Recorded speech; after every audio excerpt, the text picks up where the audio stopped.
welcome back to another video, you guys, on the Digital Starlight channel. I'm your host, Faye, and you are a star by, but only if you like, subscribe, and comment on this video. Today we are playing Don't Eat the Cashier. It is a sort of a monster dating sim with pretty dark contents, from what I've glanced over on the creator's itch page, and I'm really excited to play it actually because I'm a freak. She, her, because I'll never be him. Sometimes I really wonder, how did I end up here? Not that I dreamed of a career as a neurosurgeon or an astronaut, but for crying out loud, working at a gas station? On the other hand, money's money. I sent out resumes to every conceivable and inconceivable place, applying for every position where I could somehow use my degree in art. 0 responses. I had to swallow my pride and find at least something.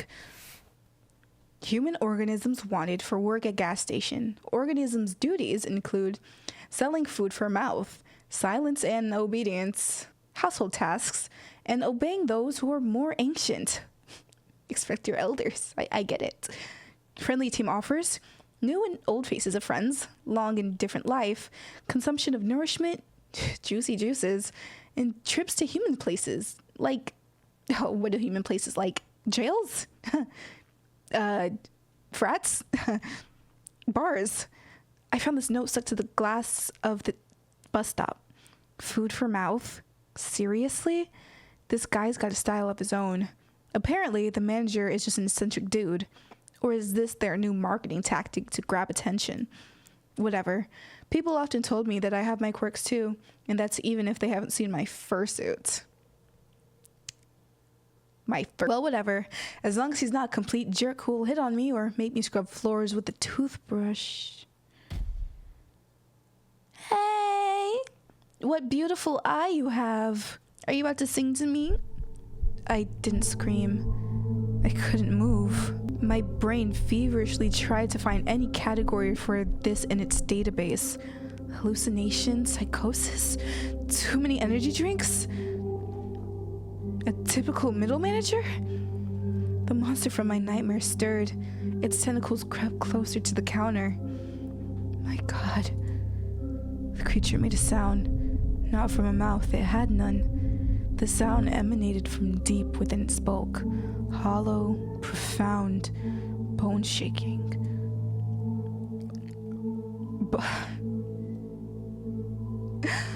Bob! Okay, let's see if I can do a Bob voice. Bob, irrescapable. I don't want consumable worlds, but you grandson may call me Manager Bob. No, this isn't real. I'm dreaming and I need to wake up. You will sell food for mouths and obey me, for I am ancient. Mom didn't talk like that. Voice changer, activate! Memorize the rules of establishment, for my patient is as limited as the salary I offer you. Rule number 1, you sell, no matter what. Chicken food from the mouth, gremlin fuel, noodles made from cursed souls. Lottery tickets for extra limb raffles, discount rot, ritual foil, everything must be sold. He points directly at me with that creepy, slimy tentacle. Oh, that's what that is? Every miserable unit of currency brings me closer to my triumphant exit from this pitiful hole. I pinched myself but didn't wake up.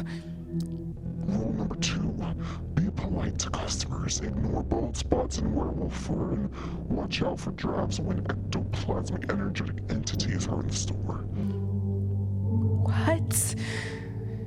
But don't let them get too bold. Customers are just walking containers for currency, and they should only pay in monetary units.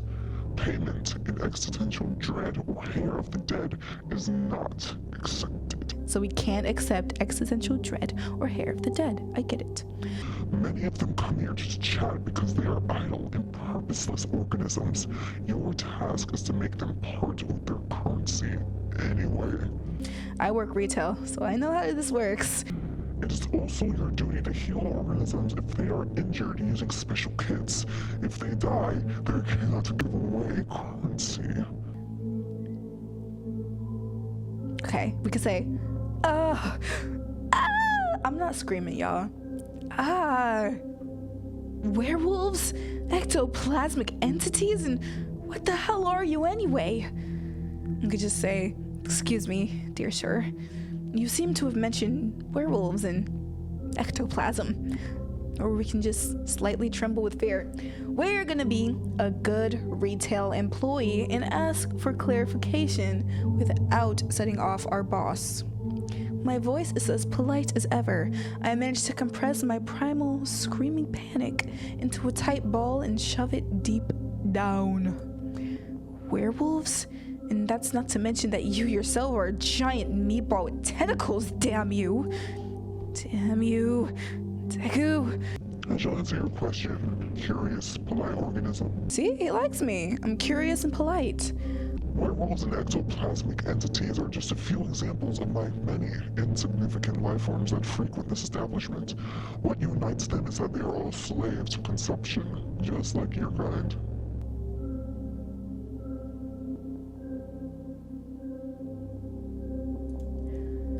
As for my nature, I am your immediate supervisor and the guarantor of your future financial prosperity. I'm at a gas station for monsters. I got a job with Cthulhu for minimum wage. This is all you need to know. No, only I decide what I need to know. Incorrect, human. That statement is actually legally and metaphysically inaccurate. Rebellious conglomerate of water and carbon. I may be a conglomerate, but I have pride. I demand to know what I'm dealing with. I'm not a conglomerate. In my mind, the grinding of stones echoed. It seemed to be his version of a sigh. Did he just boot me? Absolutely incorrect. You consist of approximately 7 octillion unruly, irritating atoms. These atoms are formed into molecules. These molecules are formed into impolite cells, which in turn are formed into disobedient tissues and disrespectful organs. You are a persistent human organism, and I shall, so be it, tell you more about my interplanetary grandeur, but later. First, you will prove yourself as the perfect vending machine operator, and not a second sooner. Yes, sir. He suddenly places a jar in front of me on the counter. And the last rule, remember, organism, this tip container must be filled with money by the end of your wake cycle. If the bottom of the jar is visible, you will clean the sanitary rooms with this object in the dimension of absolute horrors and suffering for 2,510 years. That's a very specific time, sir. I couldn't take my eyes off the fork. I thought he was gonna use to gouge my eyes out. I couldn't take my eyes off the fork, the potential tool of my eternal servitude. At this moment, my mind fully capitulated. Yes, I was hired by a multi-eyed cosmic architect squid. Yes, my clients will be non-humans. Yes, I'm being threatened with fork and eternal toilet cleaning. How could anyone clean with a fork? The same will happen if you think of escaping before the end of your work contract. My ocular sensorium perceives the subtlest of matters. It'll detect you in any corner of this pitiful planetary shape. Crap, I'm stuck here, and I'm in a trap. Do you understand, organism? 2,510? Why not 2,511? I'm not gonna say that. He's gonna bump it up to 10,000. Yes, sir. Acceptable. Why did that heart show up? Why did that heart show up? Please don't tell me Bob is romanceable. Please, I'm not into tentacle monsters. I just had this conversation with my friend's boyfriend. He romanced the Emperor in Baldur's Gate. The Mind Flayer. Like, Bob, 5 feet away, please. I'm filing for HR. Goodbye, organism. Good luck in your currency acquisition and button pressing. Yeah, I know how to use a vending machine. Adequate. Your willingness to fulfill your work duties deserves my emotional approval. Human entity, you are acceptable. If you expect a monetary reward instead of an emotional one, you need to immediately reconsider your moral compass. Greed is highly condemned trait for a human organism. Well, I just need to pay my rent, so I don't think that's greed. I think that's survival, sir. This concludes the briefing. Remain as polite an organism as you are. He didn't turn around as a human would.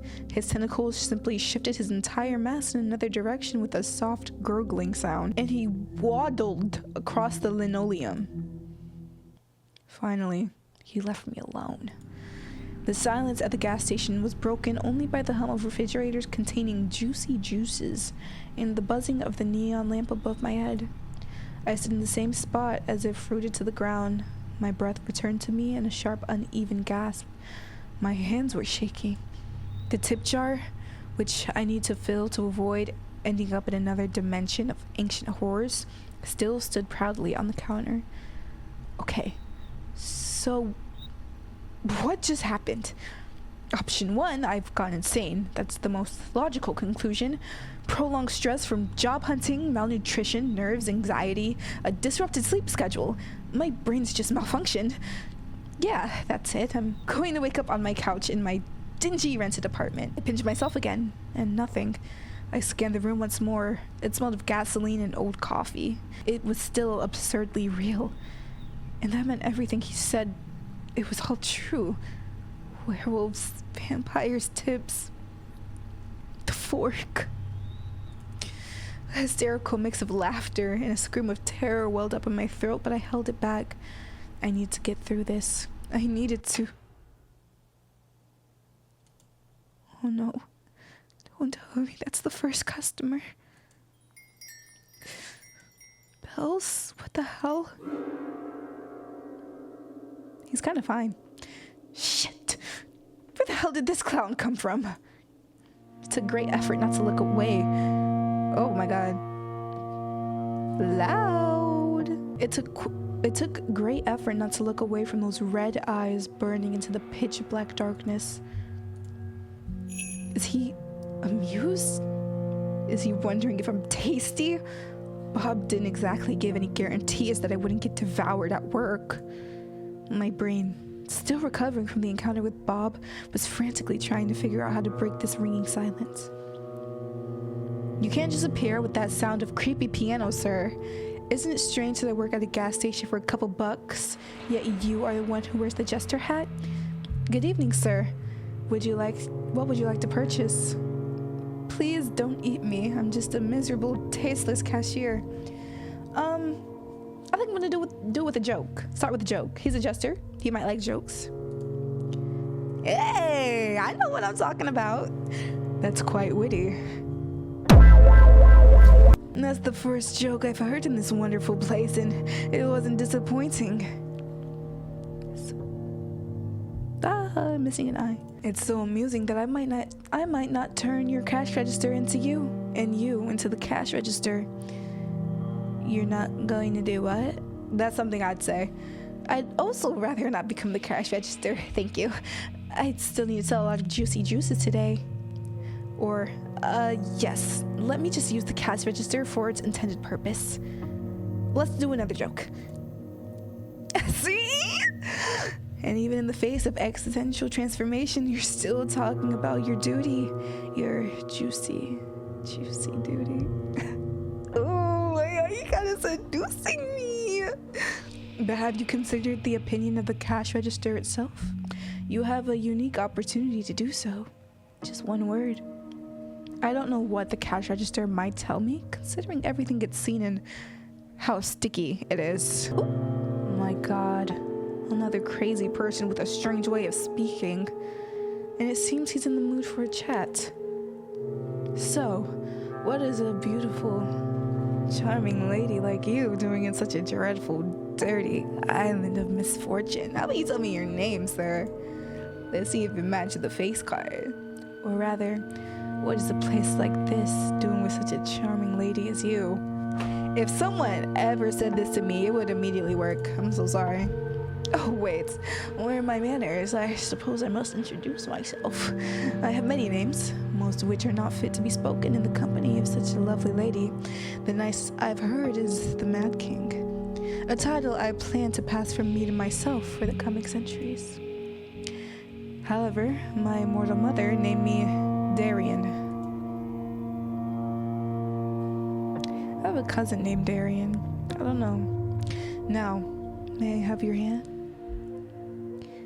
Sorry, my mother told me not to offer my hand to strangers, or any other parts of me, sir. Oh, your highness. He bursts into genuine, booming, rich laughter. Your mother was truly a wise woman, a masterful stroke of self-preservation I haven't rebuffed so delightfully in, well, a century. Others prefer to use enchanted swords or pitchforks. They forgot that words can wound too. But perhaps I can still melt your heart. I have an eternity for that, literally. May I know your name? I refuse to reveal my true name. Demons always do terrible things with them. My friends, oh wait, how does Megara say it? My name's Faye, but my friends call me Big D, or they would if I had any. No, that's not how she says it. I am also a queen. I'm telling my name. He seems chill. A queen, your majesty. Forgive my outrageous ignorance. I did not recognize the sovereign of this noble kingdom of oil and discounted juicy drinks. You are a queen with a wonderful sense of humor, as am I. Y'all see how I'm raising him up? I know how to flirt.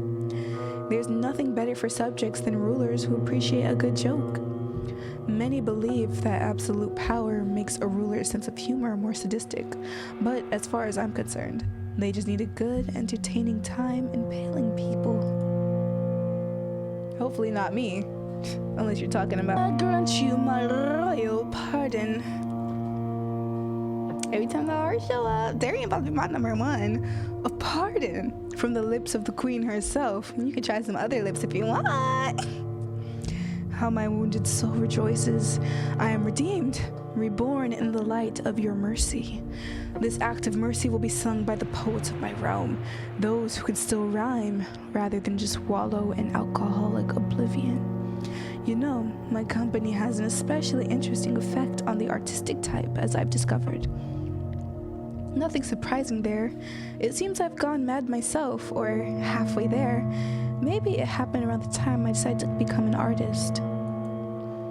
I am indeed exchanging silly jokes with some mysterious toothy entity as if it's nothing.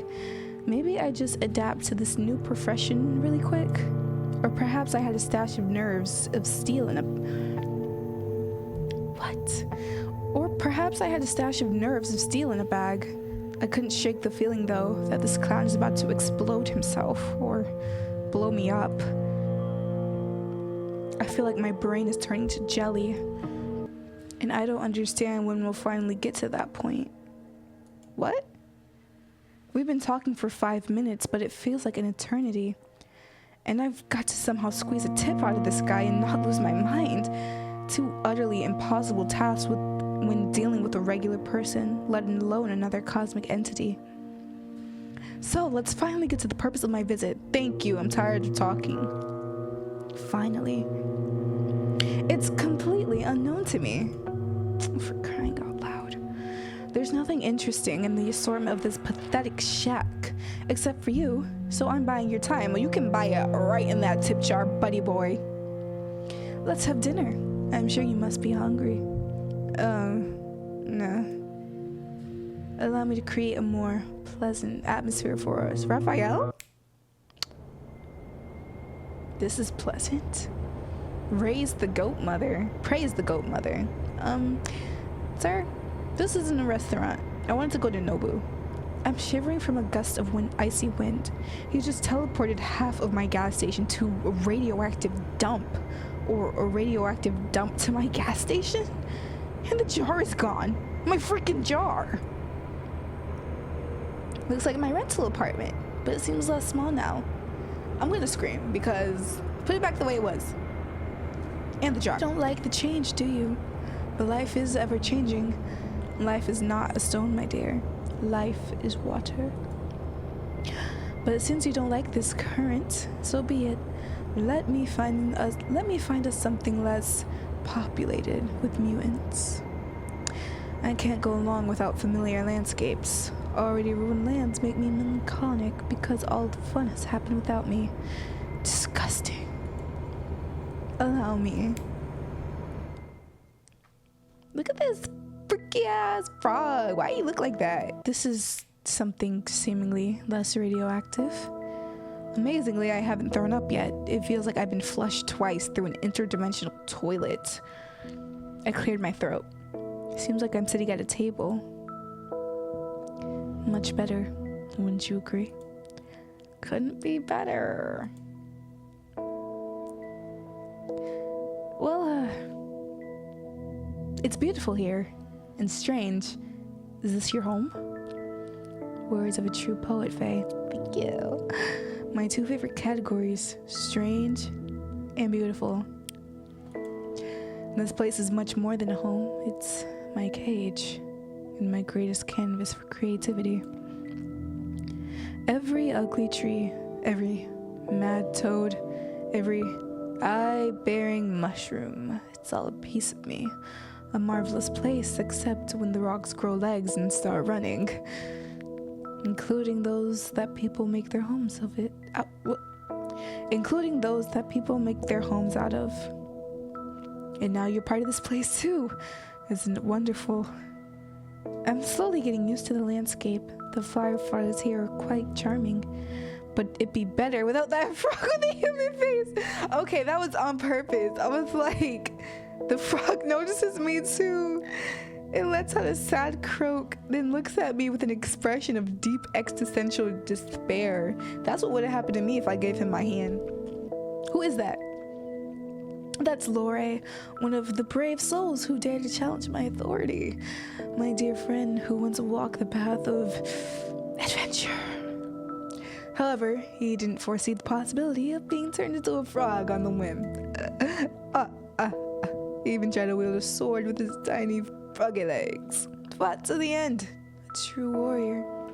Now, however, his foes are mosquitoes and bigger frogs. Tell me, dear, does he bother you? His little existential froggy crisis, I mean. Is it ruining the ambience? He looks at me with an interested expression. Honestly, I feel like if I say yes, he's gonna kill Lore. So, hold on. I don't want to make a decision yet. What exactly did Lore do? What did this walking sack of manure do besides trying to kill me? Oh, plenty. He swung a sword blazing with righteous fury or some such nonsense.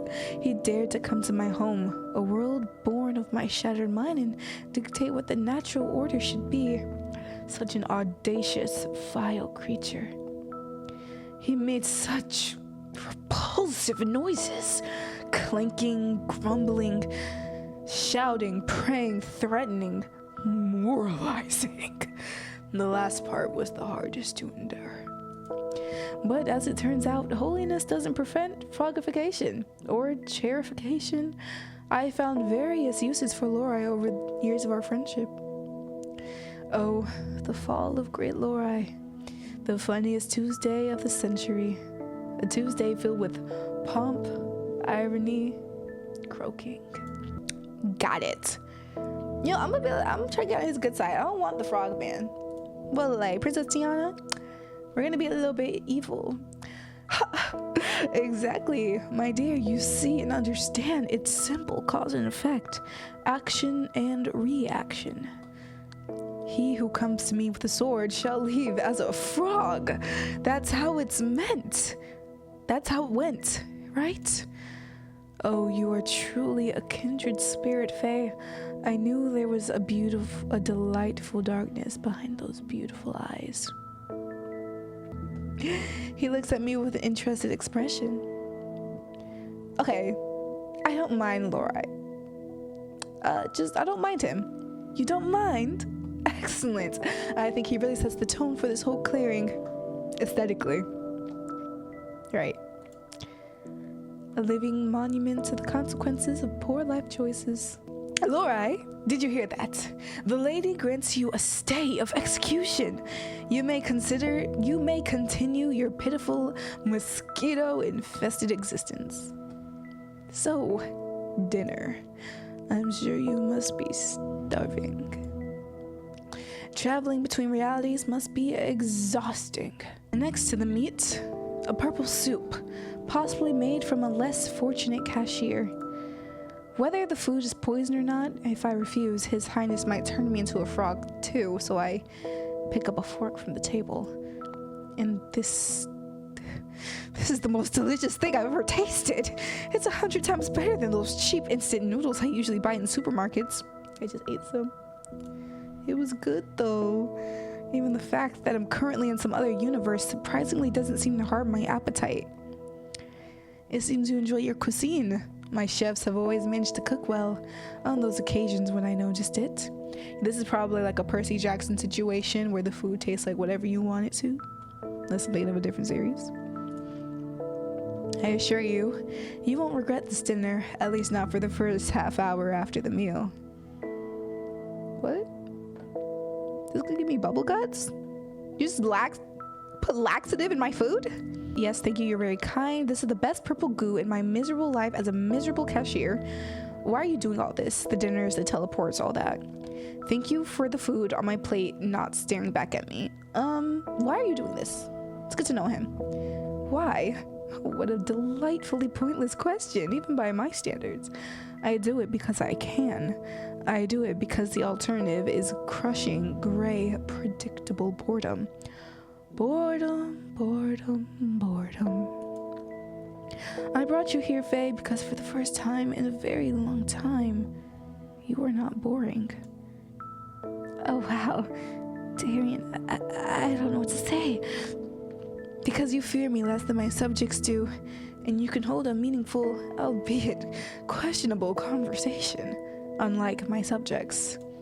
Believe me, when your interlocutor's mind is as sturdy as wet paper, all the joy of conversation quickly evaporates.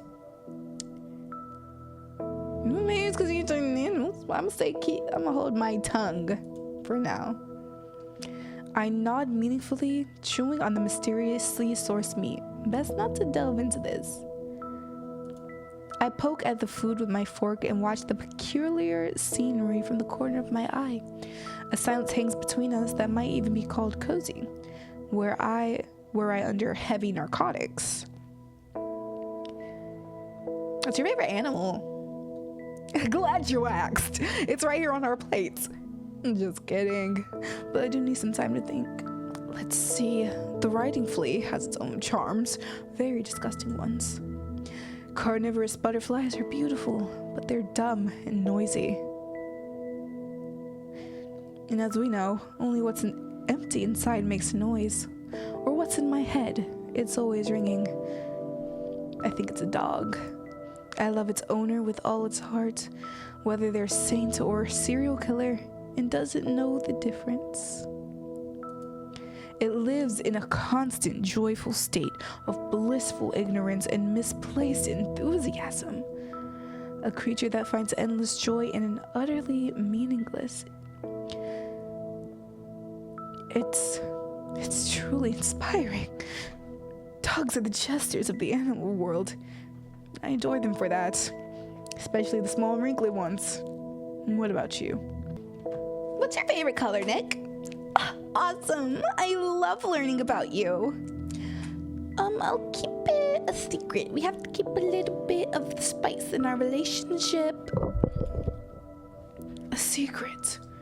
From me?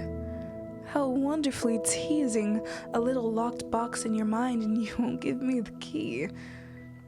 Well, keep it. I won't peek. It'll make the guessing game more interesting. I return to my meal, and just as I chew another bite, I hear His Highness's voice. By the way, how does the meat taste?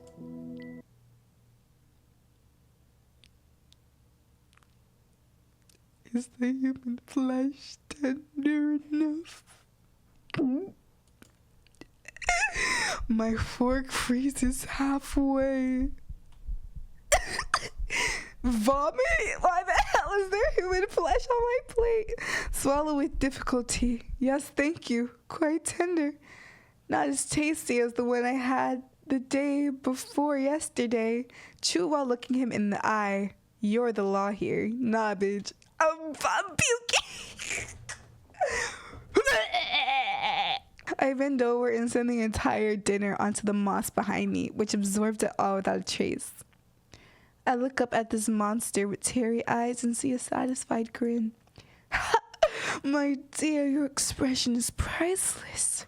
You're so trusting. I apologize. I couldn't resist such a dreadful joke. It's just venison, as far as I can tell by the taste. Not very intelligent. It's definitely not Timmy, our carpenter, who unexpectedly disappeared near the large kitchen cauldron, perfectly sized to fit in it. Definitely not. I have personally issued several decrees related to cannibalism, perhaps even concerning its prohibition, but that's besides the point. I rarely have visitors, and I'd like to tell you about other interesting guests. After all, it's the most fascinating thing I can share with you. For a place where mushrooms with eyes grow, it can be incredibly dull here. Shadows in the clearing thicken and stir. They detach from the gnarled trees, rising up from the ground like black ink and spread across the wall. Dancing and intertwining, they prepare to perform at their master's whim. Behold, this incredibly crooked castle, my dear. Crooked to the point of absurdity. Sadly. In reality, its curves look far more aesthetic, but give the creator some leeway for expressiveness. Many brave and not-so-bright souls have tried to conquer this terrifying, dark, eerie, crooked castle, so many that it has become even more crooked. You see, the dreadful monster living there never liked being distracted from its important duties. Terribly important duties, like having long, deep conversations with his own reflection and concocting recipes with raisins. He puts raisins in the potato salad. I can't rock with you, Darien. Right, so far the scariest part of the story is the presence of raisins. Yes, you do understand. They are a real horror, aren't they? Tiny, shriveled bits of deception. They pretend to be sweet, but they are just made to ruin. They ruin lovely cookies, ruin family photos. They have no place in civilized society. Oh, how I understand them. The monster was a tyrant, a menace. He sowed chaos and disorder mostly on purpose. He had countless opportunities for creativity and wasn't afraid to use them. He made some people believe they were pigeons and others that they were grains. He wouldn't allow his best servants to have windows, fearing that they might use the sun and the moon and both suns would get envious and want to take them away, and he demanded they seal the gaps in the doors as well. He locked wizards who came to him for magical gifts into a giant laboratory and promised them power if they invented a kettle that could boil everything except water. Stay silent. But behold, a ray of light in the dark kingdom, the first hero. Sir Lorre the righteous, in all his clanging, self-important glory. He took a knee to rest briefly because the weight of his righteousness was bad for the health of his poor back. For Following rumors spread by the same monster, he fought his way through the monster's loyal subjects too. By the way, where did he even find them? Most of my subjects are too busy contemplating the color of suspenders for their suspenders or laminating their fate. I cherish them for their imperfection. Anyway, it doesn't matter. They were probably the most restless of them. Every story needs minions. In any case, our hero descended into the Grotto of Despair. The Grotto of Tentacles? Imagine the most sinister name you can conjure. The Grotto of my parents' disappointment in me. The Grotto of Kidney Stones. The Grotto of Despair sounds about right. Indeed, it's a place where one can so wonderfully despair.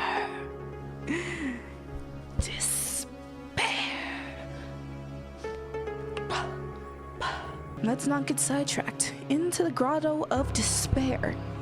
Our hero descended to retrieve an artifact capable of defeating the Monster King. The Ring of Incredible Power, with a little smiley face.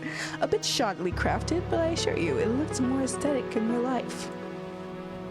However, the brave knight didn't know that the incredible power of the ring lay in its 440 pounds weight.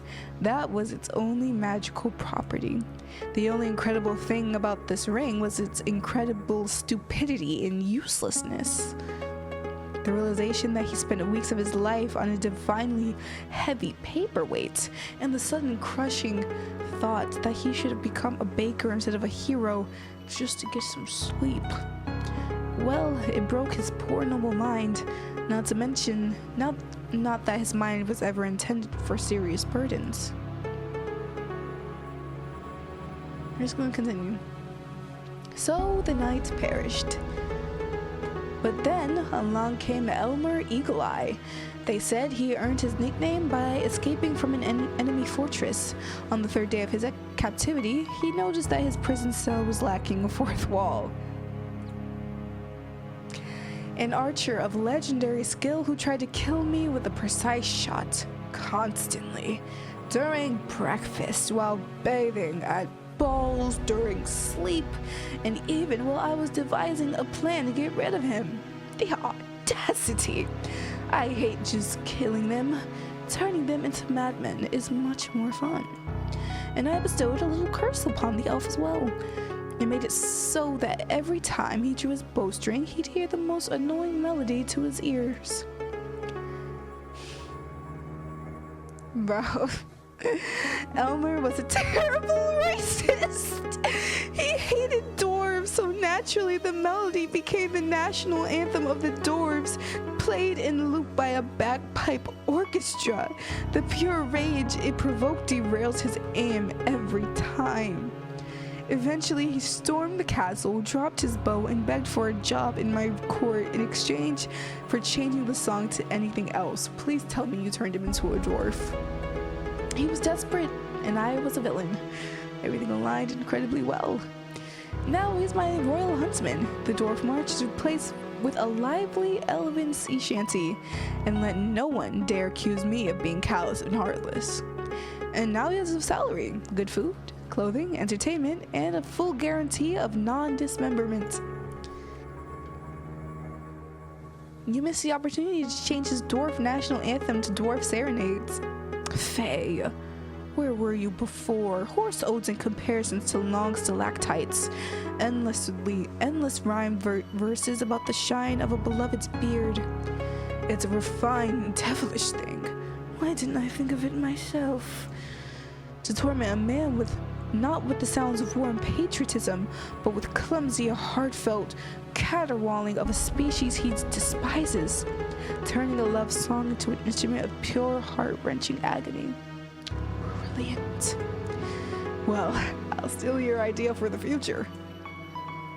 And finally, the witch. In a classic giant hat under which you can easily fit another witch. She tried a different approach. Seduction. She attempted to charm me, to gain my trust, to become my spouse. A fatal miscalculation.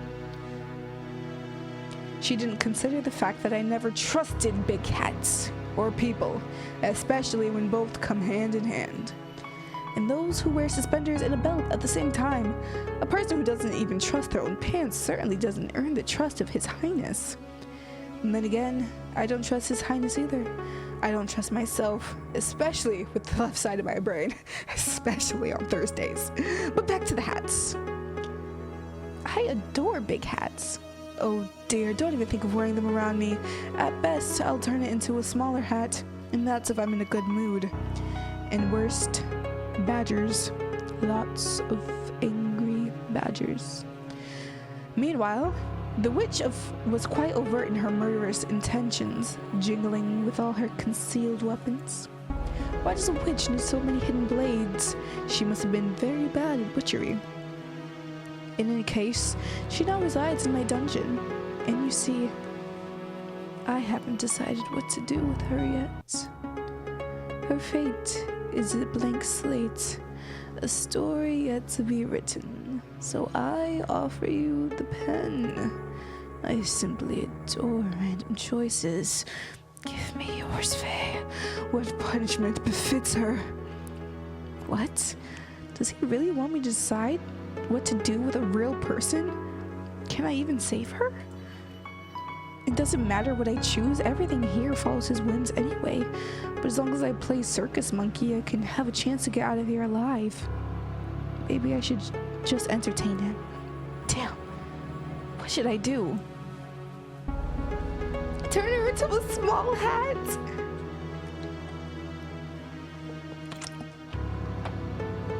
Spare her? Let him choose, or I choose. Turn her into a small hat. The one who lived by a big hat shall become a small hat. The irony is so absurd. It's beautiful. So be it. Let her be a small cap of eternal regret. She tried to get into my head, and now she can barely cover it. A brilliant sentence. Something's missing from this tale. You never told me about the monster itself. Dear, who cares about these monsters anyway? I do. The freak. I do. If monsters are the muck, then I'm the pig, you see. How eloquent. Alright. I must admit, this will be my first performance like this. Darien sounds a bit bewildered, it seems.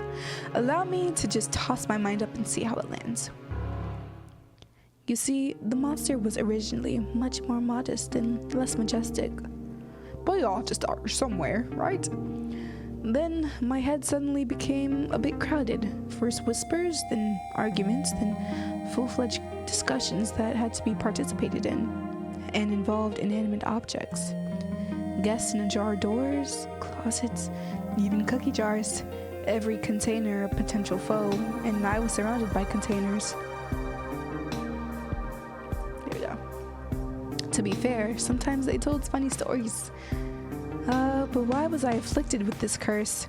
Pondering it drives me mad, even more so. It seems the question is meant for me.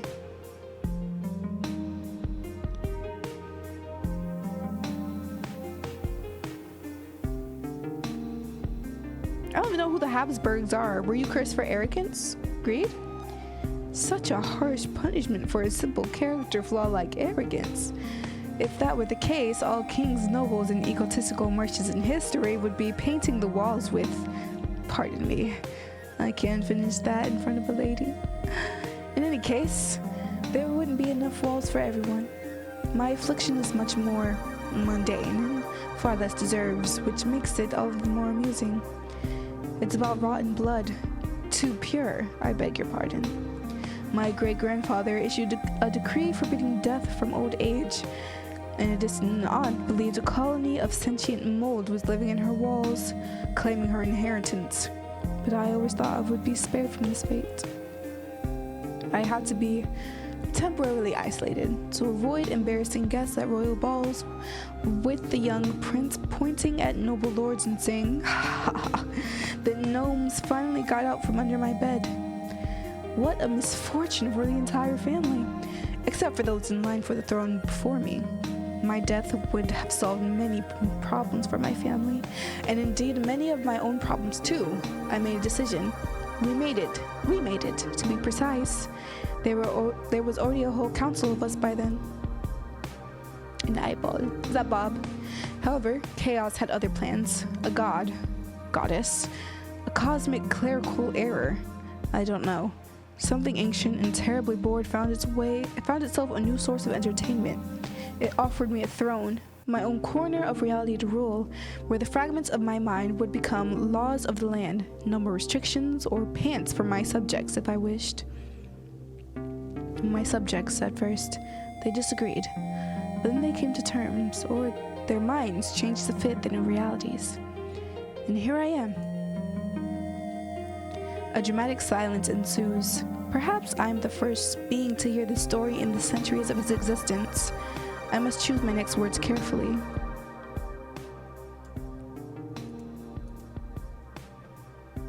Oh. Will you give me a tip? I really sympathize with you and all your personalities, so you're still in a cage. It must be rather lonely. How can you think to lock a family member in a tower? It's unthinkable. So you're still in a cage?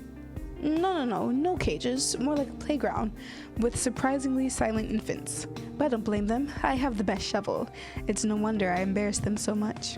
Or maybe it's because I love to create explosions. Tell me, have you ever been exploded? Or no, don't tell me. Let it be a surprise. Do you really sympathize with someone who dragged you into his dimension to tell you silly stories and feed you purple goo? People never cease to amaze me. Touch his hand. His gaze slowly follows my movement, lowering to our hands. Let's kiss. This time, no commentary. Instead, his thumb begins to trace patterns on the back of my hand with surprising tenderness. The shadows finally dissolve into nothingness.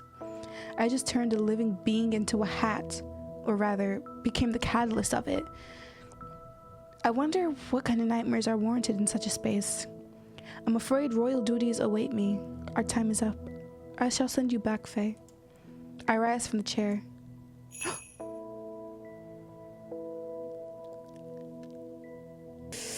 Hey! Suddenly, I feel him press up against my back. One of his hands grip me just above the crook of my elbow, while the other gently rests under my chin, tilting my head back until my ear is just a couple centimeters from his lips.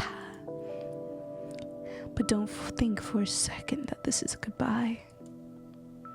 It was merely an overture. His voice, usually so mocking and calm, now sounds eerily sinister. A cold thumb lightly strokes the line of my jaw. I got chubby, so I try to suppress a shiver. You were a very interesting, incredibly curious guest, possibly the most curious one I've had in centuries. And I found that I don't want our acquaintance to end here. It's terribly unfair that you've learned a couple of my secrets and revealed so few of yours, isn't it? I can't tell whether he's flirting or threatening. Both, perhaps? A bird trapped in a cage of bills, failures, and endless anxiety. How high could you fly once the cage is open? Your shift will end. The sun will rise and you'll want to head home. Perhaps on something more elegant than a bus. Maybe in a carriage of polished bones. We will meet again, Faye. Very, very soon. And next time, I won't let you go so quickly. Please don't, Darien. Let me be your queen. The light is blinding even with my eyes closed. So unusual after all this darkness. The jar's full of money. It was all worth it.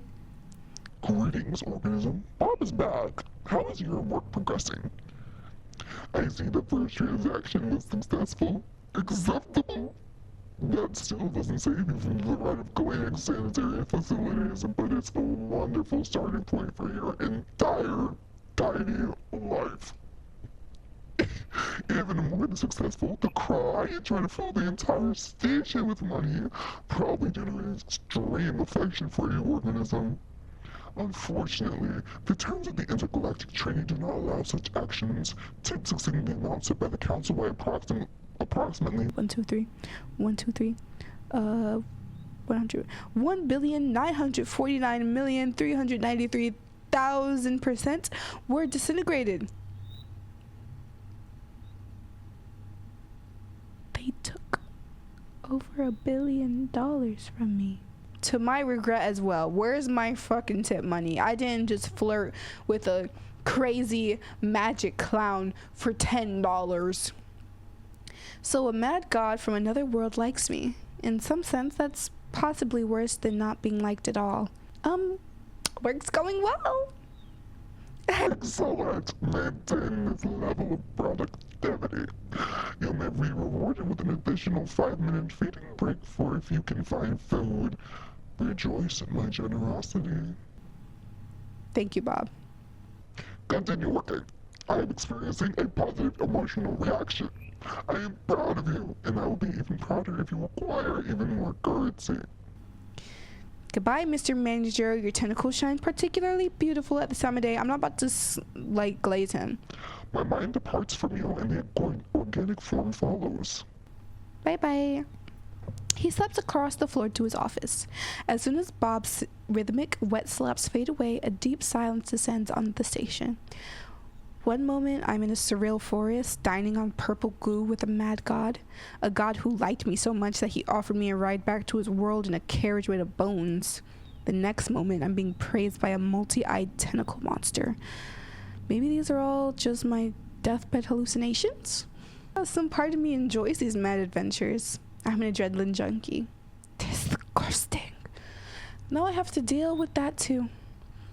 In the midst of my contemplation, terrifying sounds emit from my boss's office. Unfair bills, unacceptably large numbers. Of course. What else could upset him so much if not that? Steps. Another visitor. This one decided to come in through a door for a change. I think we're going to stop right there on the Darien one. This recording is already reaching onto an hour. Ooh, part of my nose came off. But if you guys liked this video, make sure to leave a like, a comment, and subscribe. See you next time. I've been Faye, you've been a Starbite, and I really like Darien.